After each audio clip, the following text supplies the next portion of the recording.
আমি এসএসকেএম এ যাব না, বিদেশে পছন্দের মতন ডাক্তারকেই দেখাতে চাই। দেশের মধ্যে ডাক্তার দেখাতে হলে আদালতের কাছে অনুমতি চাইতাম না। হ্যাঁ, এটাই বাংলার যুবরাজ অর্থাৎ অভিষেক ব্যানার্জি বলেছেন। তিনি কোনোভাবেই তার চোখের চিকিৎসা দেশের মধ্যে করাবেনই না। এখন তার এই প্রসঙ্গে অগ্নিমিত্রা পাল বলেছেন, অভিষেককে এই দেশের মধ্যেই চিকিৎসা করাতে হবে এবং যদি দরকার পড়ে তাহলে তার চিকিৎসা আয়ুষ্মান ভারত কার্ডের মাধ্যমেই হবে। ও আমিও তার দায়িত্ব নিতে রাজি আছি, তাকে খুব ভালো চিকিৎসা করাবো। তবুও একবারের জন্য হলেও তাকে দেশের বাইরে যেতে দেব না, কারণ সে যদি একবার দেশ ছাড়ে তাহলে কোথায় লুকিয়ে বসে থাকবে তা কেউই খুঁজে পাবে না।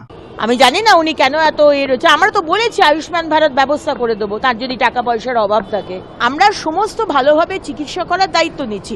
ওনাকে California, loss Angeles, Dubai, Uzbekistan, ওনার ওই টুলু মণ্ডলের মতো সুইজারল্যান্ড যেতে হবে না। আমরা তো বলছি তিনি যুবরাজ বলে কথা, এমনি সেমনি ব্যক্তি নয়, তার দায়িত্ব আমাদের।